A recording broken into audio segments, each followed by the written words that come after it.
السلام علیکم ناظرین، میں محمد اسلم حسین سیاست کی خبروں میں آپ سب کا استقبال کرتا ہوں۔ ہندوستان میں کرونا وائرس کی دوسری لہر بے حد خطرناک شکل اختیار کر چکی ہے۔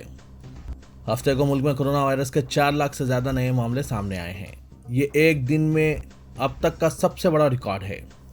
وزارت صحت کی جانب سے ہفتے کی صبح جاری اپڈیٹ کے مطابق ہندوستان میں پچھلے 24 گھنٹوں میں کرونا وائرس کے 4,01,993 نئے معاملے درج کیے گئے ہیں۔ اس کے بعد پازیٹیو کیسز کی کل تعداد 1,87,62,976 ہو گئی ہے۔ ساتھ ہی پچھلے 24 گھنٹوں میں مرنے والوں کی تعداد 3,523 بتائی گئی ہے، جس کے ساتھ ہی مرنے والوں کی تعداد 2,08,330 ہو گئی ہے۔ وزیراعظم نریندر مودی نے کورونا وبا کو گزشتہ 100 سالوں میں سب سے بڑا بحران قرار دیتے ہوئے کہا کہ مرکز اور ریاستی حکومتوں کی پوری مشنری اس بحران کا مقابلہ کر رہی ہے۔ مودی نے آج کابینہ کی کئی گھنٹے تک چلی میٹنگ میں پورے ملک میں کورونا وبا کی دوسری لہر کے سبب پیدا شدہ صورتحال کا جائزہ لیا۔ میٹنگ میں اس بات پر زور دیا گیا کہ کورونا وبا کے سبب گزشتہ 100 سالوں میں انسانیت کے سامنے سب سے بڑا بحران کھڑا ہوا ہے، جو پوری دنیا کے لیے ایک چیلنج بن گیا ہے۔ وزیراعظم مودی نے کہا کہ مرکزی حکومت ریاستوں اور عوام کے ساتھ مل کر ٹیم انڈیا کی طرح اس چیلنج کا سامنا کر رہی ہے۔ پوری سرکاری مشنری متحد ہو کر اس سے نمٹنے میں سرگرم ہے۔ انہوں نے تمام وزراء سے کہا کہ وہ اپنے علاقے کے عوام سے رابطے میں رہیں، ان کی مدد کریں اور ان سے معلومات حاصل کریں۔ مودی نے زور دے کر کہا کہ مقامی سطح پر تمام مسائل کی شناخت کر کے مقامی سطح پر تیزی سے حل کیے جانے کی ضرورت ہے۔ مرکزی حکومت کی جانب سے کورونا وبا سے نمٹنے کے لیے تیسرے مرحلے میں تمام بالغ افراد کو 1 مئی سے ٹیکہ اندازی شروع کرنے کی مہم کئی ریاستوں میں ویکسین کی قلت کی وجہ سے شروع نہیں ہو سکی۔ دہلی میں جو سب سے زیادہ متاثرہ ریاست ہے، چیف منسٹر اروند کیجریوال نے کہا کہ ابھی حکومت کے پاس ویکسین دستیاب نہیں ہے، اس لیے لوگ ویکسینیشن مراکز پر لائن نہ لگائیں۔ مہاراشٹر میں، جو کہ ملک کی سب سے زیادہ متاثرہ ریاست ہے، حکومت نے بتایا کہ مرکز کے لاپرواہ رویے کی وجہ سے کورونا ویکسین کی مہم شروع نہیں کی جا سکی۔ چیف منسٹر مدھیہ پردیش شیوراج سنگھ چوہان نے بھی کہا کہ ویکسین کی کمی کی وجہ سے ان کی ریاست میں بھی ٹیکہ اندازی مہم مقررہ تاریخ پر شروع نہیں کی گئی۔ ہندوستان میں کورونا کا قہر مسلسل جاری ہے۔ ایک مہینے کے اندر 45,000 سے زائد کورونا مریضوں کی موت ہوئی ہے۔ ایک سال میں مجموعی طور پر 2,08,000 شہری اپنی زندگی سے ہاتھ دھو بیٹھے ہیں، پھر بھی یہ تباہی رکنے کا نام نہیں لے رہی ہے۔ ہر روز 3,500 سے زائد افراد ہلاک ہو رہے ہیں۔ وزارت صحت نے 1 اپریل کو بتایا تھا کہ ملک میں 1,62,927 افراد ہلاک ہو چکے ہیں اور آج یہ تعداد 2,08,330 ہو گئی۔ اس کا مطلب یہ ہے کہ ایک مہینے میں مجموعی طور پر 45,403 افراد اپنی جان گنوا چکے ہیں۔ ملک بھر میں کورونا وائرس کی وجہ سے صورتحال بے قابو ہو چکی ہے۔ کورونا انفیکشن کی تعداد تیزی سے بڑھ رہی ہے۔ کورونا کے بڑھتے ہوئے کیسوں کی وجہ سے اسپتالوں کی حالت خراب ہو چکی ہے۔ بہت سے مریض بستر کے لیے جدوجہد کر رہے ہیں، جبکہ بہت سے آکسیجن کی کمی کی وجہ سے اپنی سانسوں سے لڑ رہے ہیں۔ ادھر مہاراشٹر کے وزیر اعلیٰ ادھو ٹھاکرے نے ایک اجلاس میں تمام ضلعی انتظامیہ کو حکم دیا ہے کہ کورونا کی تیسری لہر بھی آ سکتی ہے، اس بات کو ذہن میں رکھ کر تیاری کریں۔ وزیر اعلیٰ نے ہدایت دی کہ اس کے لیے تمام اضلاع میں آکسیجن پلانٹ شروع کیے جائیں، تمام ضروری ادویات کی دستیابی کو برقرار رکھیں۔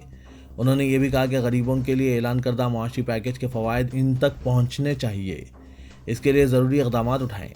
وزیر اعلیٰ نے واضح ہدایت دی کہ ان تمام اعلانات کو صرف اعلانات تک ہی محدود نہ رکھیں، بلکہ ان پر عمل درآمد کریں۔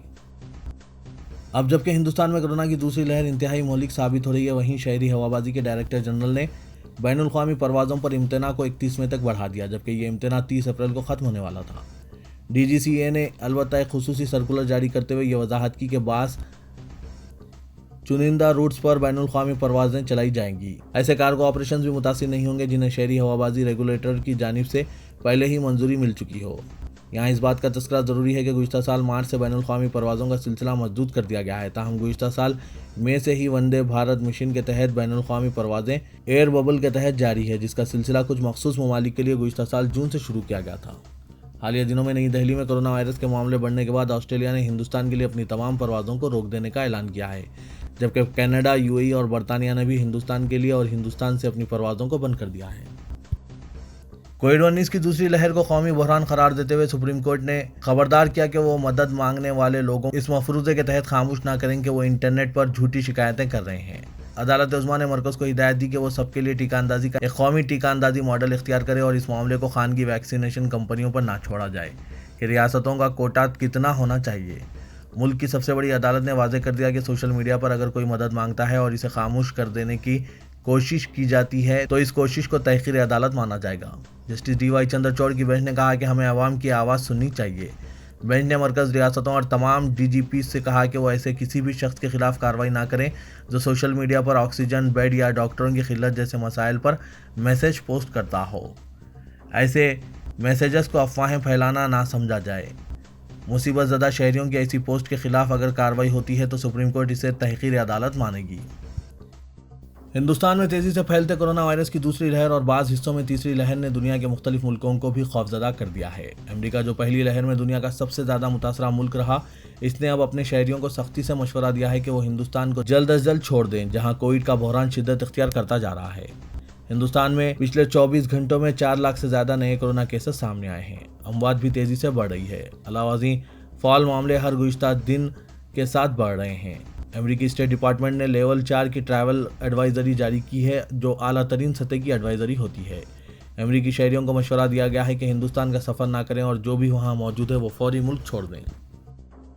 سعودی عرب نے وضاحت کی ہے کہ ویژن 2030 کے تحت تعلیمی نصاب اور زندگی کے دیگر شعبوں میں جو تبدیلیاں لائی جا رہی ہے، اس کے تحت ہندوستانی دیومالائی قصے رامائن اور مہابھارت کو سعودی تعلیمی نصاب میں شامل کرنے کا منصوبہ نہیں ہے۔ سعودی صحافیوں اور دانشوروں نے یہ وضاحت ہندوستانی میڈیا میں بعض غیر مصدقہ اطلاعات کے پس منظر میں جاری کیا ہے۔ ویژن 2030 ولی عہد محمد بن سلمان کی کاوش ہے۔ اس کے تحت ہندو دیومالائی افسانوں کی تعلیمی نصاب میں مجوزہ شمولیت پر نہ صرف سعودی بلکہ عالم اسلام کے گوشوں میں سخت تشویش اور فکر مندی ظاہر کی جا رہی تھی۔ تلنگانہ کے وزیر صحت اٹلا راجندر کے خلاف ضلع میدک کے چند کسانوں نے مختص اراضی پر قبضہ کرنے کا الزام عائد کیا ہے۔ موسائی پیٹ منڈل کے اچن پیٹ اور حکیم پیٹ کے پسماندہ طبقات، درجہ فہرست طبقات اور درجہ فہرست قبائل سے تعلق رکھنے والے کسانوں نے الزام عائد کیا کہ ان کی زمینوں پر وزیر صحت اٹلا راجندر نے قبضہ کر لیا ہے۔ متاثرہ کسانوں چکالی لنگیا، چکالی پوچیا، چکالی کرشنا، چکالی ناگولو ہیپچرز پروجیکٹ کے نام پر کسانوں اور عہدیداروں کو ڈرا دھمکا کر 100 ایکڑ اراضی پر قبضہ کر لیا ہے۔ اسی دوران میدک کے ایڈیشنل کلکٹر ناگیش نے بتایا کہ اس پروجیکٹ سے متصل 25 ایکڑ اراضی ہے۔ وزیر صحت نے 25 ایکڑ اراضی دینے کے لیے ان سے رابطہ کیا تھا، جو فیلڈ لیول پر گئے اور معلومات حاصل کی ہیں۔ ایڈیشنل کلکٹر نے کہا کہ قوانین کے برخلاف خانگی افراد کو مختص اراضیات حوالے کرنا غیر قانونی ہے۔ یہ زمینات فی الحال وزیر صحت کے زیر کنٹرول ہیں۔ وزیر اعلیٰ تلنگانہ کے چندر شیکھر راؤ نے چیف سیکریٹری سومیش کمار کو ہدایت دی کہ وہ ضلع میدک کے ماسائی پیٹ منڈل کے اچم پیٹ کے مضافات میں اراضیات پر غیر مجاز قبضوں کی شکایت کی مقامی ضلع کلکٹر کے ذریعے تحقیقات کروائیں اور ایک جامع رپورٹ پیش کریں۔ چیف منسٹر نے ڈائریکٹر جنرل پولیس ویجیلنس پورنا چندرا راؤ کو بھی ان الزامات کی حقیقت معلوم کرنے کی ہدایت دی۔ چیف منسٹر نے ہدایت دی کہ اس معاملے کی ابتدائی تحقیقات فوری طور پر کی جائے اور تفصیلی رپورٹ پیش کی جائے۔ اس موقع پر وزیر صحت اٹلا راجندر نے واضح کیا کہ اراضیات پر قبضوں سے متعلق الزامات ثابت ہونے پر وہ سیاسی سنیاس لینے تیار ہیں۔ انہوں نے میڈیا سے بات کرتے ہوئے کہا کہ وہ 1986 سے HRC انڈسٹری کی ملکیت رکھتے ہیں۔ انہوں نے نشاندہی کی کہ پولٹری بزنس کے لیے زائد اراضی کی ضرورت ہوتی ہے۔ بینک کے ذریعے قرض بھی لیا گیا ہے۔ انہوں نے کہا کہ جس اراضی پر قبضے کی بات کی جا رہی ہے وہ زرعی اراضی نہیں ہے۔ Regional passport officer Hyderabad D Balaiah نے کہا کہ کووڈ-19 کی وبا کے پیش نظر تمام 14 post office passport Seva Kendra عارضی طور پر 14 مئی 2021 تک معطل کر دیے گئے ہیں۔ ایک پریس نوٹ میں ریجنل پاسپورٹ آفیسر نے ان تمام درخواست گزاروں کو جنہوں نے ان کیندروں پر اپنے اپائنٹمنٹس بک کروائے ہیں مشورہ دیا کہ وہ 17 مئی کے بعد سے متعلقہ کیندروں پر اپنے اپائنٹمنٹس ری شیڈول کروا لیں۔ انہوں نے مزید بتایا کہ پاسپورٹ اپائنٹمنٹس سلاٹس کو بھی تلنگانہ کے تمام پاسپورٹ سیوا کیندروں میں 50% تک کم کر دیا گیا ہے۔ پاسپورٹ سیوا کیندر بیگم پیٹ میں یہ تعداد 820 سے کم کرتے ہوئے 410 کر دی گئی ہے۔ تلنگانہ میں رات کے کرفیو میں مزید ایک ہفتے کی توسیع کی گئی ہے۔ کورونا کیسز میں مسلسل اضافے پر قابو پانے کے لیے حکومت نے 20 اپریل سے رات 9 بجے سے صبح 5 بجے تک نائٹ کرفیو نافذ کیا تھا۔ نائٹ کرفیو کی مدت 1 مئی کی صبح 5 بجے ختم ہو گئی۔ عوام میں مکمل لاک ڈاؤن سے متعلق اندیشے پائے جا رہے تھے، لیکن حکومت نے ان تمام اندیشوں کی نفی کرتے ہوئے ایک ہفتے کے لیے نائٹ کرفیو میں توسیع کی ہے، جس سے عوام نے راحت کی سانس لی ہے۔ دن بھر تجارتی سرگرمیاں جاری رکھنے کی گنجائش فراہم کی گئی ہے۔ خاص طور پر رمضان المبارک کے موقع پر تاجروں نے محض نائٹ کرفیو کے نفاذ پر اطمینان کا اظہار کیا ہے۔ چیف سیکریٹری سومیش کمار نے نائٹ کرفیو میں توسیع کرتے ہوئے GOMS 51 جاری کیا۔ شہر حیدرآباد کے حسینی علم پولیس نے خود کو پیغمبر قرار دینے والے ایک مردود کو گرفتار کر لیا ہے، جو مسلمانوں کے مذہبی جذبات کو مجروح کر رہا تھا۔ کہا گیا ہے کہ قاضی پورہ کا ساکن الیاس حراست میں لیا گیا ہے، جس کے خلاف کچھ افراد نے پولیس میں شکایت درج کروائی تھی۔ کہا گیا ہے کہ الیاس حبیب اور ان کے حواری مسلمانوں کو گمراہ کر رہے تھے اور مردود الیاس کو پیغمبر قرار دے رہے تھے۔ ملزمین معصوم افراد کو ایک فتنہ فیاض کی تنظیم میں شمولیت کی ترغیب دے رہے تھے اور قرآن کی حقائق کو مسخ کرنے کی کوشش کر رہے تھے۔ کہا گیا ہے کہ مردود الیاس اور اس کے ساتھی عوام کو اپنے گروہ میں شمولیت کے لیے مجبور کر رہے تھے۔ حکومت تلنگانہ کی جانب سے جلد ہی ڈرونز کو استعمال کرتے ہوئے ویکسین روانہ کی جائے گی۔ اس سلسلے میں شہری ہوابازی محکمے کی جانب سے تجرباتی پروگراموں کی اجازت دے دی گئی ہے۔ اس اجازت کے بعد ریاستی حکومت کی جانب سے ڈرونز کو استعمال کرتے ہوئے ویکسین روانہ کرنے کے اقدامات کیے جائیں گے۔ ابھی یہ پتہ نہیں چل سکا ہے کہ تجرباتی کوششوں میں کون سی ویکسین استعمال کی جائے گی۔ وزارت شہری ہوابازی نے آج ایک ٹویٹ کرتے ہوئے اس سلسلے میں اجازت دینے کی اطلاع دی ہے۔ آل انڈیا مجلس اتحاد المسلمین کے صدر و رکن پارلیمنٹ حیدرآباد اسد الدین اویسی نے کہا ہے کہ قرآن مجید سے قوموں کو عروج حاصل ہوا ہے۔ قرآن اور صاحب قرآن سے اٹوٹ وابستگی میں دنیا اور آخرت میں کامیابی مضمر ہے۔ ابتدائی دور اسلام میں رمضان المبارک کی 17 تاریخ کو اسلام کی پہلی جنگ جو بدر کے مقام پر پیش آئی ہے، اسے قرآن مجید میں یوم الفرقان بھی کہا گیا ہے۔ یہ دن حق اور باطل کے درمیان فرق کرتا ہے۔ اس دن اللہ نے کم تعداد رکھنے والے افراد جن کے پاس وسائل کی بھی کمی تھی، انہیں زیادہ تعداد اور لشکر جرار رکھنے والوں پر فتح و نصرت عطا فرمائی۔ یوم بدر کا پیام یہی ہے کہ ہم ہر حال میں اللہ کی رحمت پر بھروسہ کریں، کامیابی ہمارے قدم چومے گی۔ قرآن مجید میں ہمیں بہترین امت کہا گیا ہے، لیکن جب سے مسلمانوں نے اپنے منصب کو بھلا دیا تب سے وہ پسماندگی کا شکار ہو رہے ہیں۔ رمضان مبارک کے تیسرے جمعے کے موقع پر مجلس اتحاد المسلمین کے زیر اہتمام دارالسلام سے آن لائن جلسہ یوم القرآن سے خطاب کرتے ہوئے اسد الدین اویسی نے ان خیالات کا اظہار کیا۔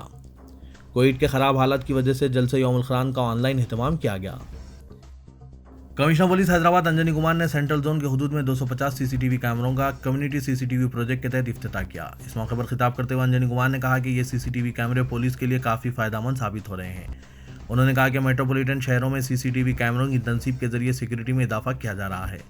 حیدرآباد شہر میں 3,70,000 کیمرے پہلے ہی نصب کیے جا چکے ہیں اور 75% کیمرے تمام پولیس اسٹیشنوں کے حدود میں لگائے گئے ہیں۔